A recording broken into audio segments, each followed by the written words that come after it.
상견례에 걸어 들어오는 강지원의 모습을 보면 착장도 착장이지만 들고 들어오는 가방이 시선을 사로잡고 있는데요. 강지원이 들고 들어오는 명품 가방에 충격적인 비밀이 숨겨져 있다는 이야기를 해보려고 해요. 핑크색 샤넬백을 박민환에게서 꼭 받아내야만 하는 이유가 있었습니다. 그건 바로 운명의 법칙 때문이었는데요. 핑크색 샤넬백이 가장 처음 등장했던 장면은 강지원이 항암 치료를 받으러 들어간 사이 정수민이 박민환을 만나러 가는 장면이었는데요. 빨간색 오픈카를 타고 시원하게 달리는 정수민의 모습에서 친구를 걱정하는 사람의 느낌은 이미 없었습니다. 집 앞에 도착해서 새로 화장을 하기 시작하는데 그때 정수민이 화장품을 꺼냈던 가방이 바로 핑크색 샤넬백이었어요.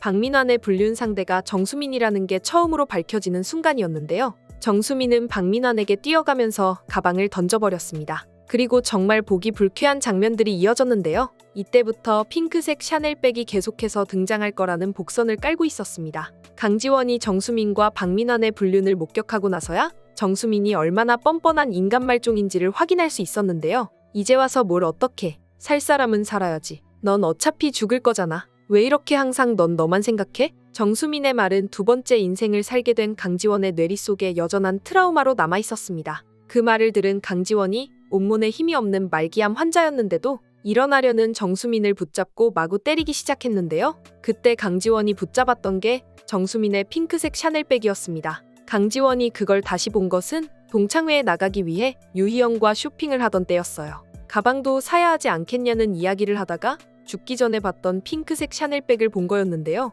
유희연은 너무 좋다고 하면서 가방을 추천했지만 이때 강지원은 그 가방을 사지 않았습니다. 아니다, 이건 나중에 받아내야 할 사람이 따로 있어. 강지원은 이 가방을 박민환에게서 받아내기로 마음먹은 거였어요. 강지원에게는 그래야만 하는 이유가 있었던 건데요. 박민환이 핑크색 샤넬 가방을 선물하게 되는 건 이번 생에도 정해진 운명이었던 거죠. 지난 인생에서 있었던 아주 사소한 일조차 이번 생에 반드시 일어나고 있었습니다. 유지혁이 강지원 대신 팔을 대었던 사고는 사소한 거라고 보긴 어려웠지만 강지원이 넘어져서 무릎이 까졌던 건 크게 중요한 사건은 아니었잖아요. 그런 사소한 사건마저도 하나도 빠지지 않고 벌어지는 것이 가혹한 운명의 법칙이었던 건데요. 운명의 법칙은 일어났던 일은 어떻게든 일어나게 하고야 말지만 그걸 받아들이는 사람을 바꿀 수는 있었잖아요. 미래 정보를 알고 있는 강지원은 그딴 가방 안 받아도 그만이라고 잠깐 생각했지만 문득 떠오른 기억 때문에 그걸 박민환에게서 받아내야겠다는 다짐을 했던 것 같아요.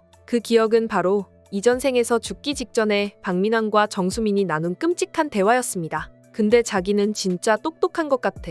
어떻게 안보험들 생각을 다 했어? 정수민은 그걸 똑똑하다고 이야기하고 있었고 걔네 아빠가 암으로 죽었잖아. 뭔가 시들시들하고 말라가는 게 이때다 싶어갖고 내가 잽싸게 가입했지. 박민환은 그걸 자랑스럽게 이야기하고 있었습니다. 진단보험금은 받아서 자기 가방 사줬고 남은 건 자기 더 좋은 가방 사주려고 주식에 넣어놨지. 정수민이 들고 있던 핑크색 샤넬백은 강지원의 암진단보험금으로 산 거였던 거죠. 아프다는 걸 눈치채고도 병원에 가보라는 말 대신에 암보험을 들어놓은 박민환은 강지원의 목숨값을 받아다가 정수민의 가방을 사줬던 건데요. 이러니 강지원이 그 가방을 박민환에게서 받아내야겠다는 결심을 했던 거죠. 강지원에게 그 가방은 이전 생에서 불행한 10년을 버티어왔던 강지원의 목숨값이었으니까요. 상견례 자리에 들고 들어오는 걸 보면 강지원은 박민환한테 가방을 받아내는 것에 성공한 것 같은데 그런다고 결혼을 해주겠다는 이야기는 절대 아니었잖아요. 강지원이 얼마나 더 시원한 사이다를 터뜨려줄지 다음 이야기가 정말 기대됩니다. 이번 영상 재미있으셨으면 구독과 좋아요 부탁드립니다. 구독은 저에게 큰 응원이 됩니다. 오늘도 시청해주셔서 감사합니다.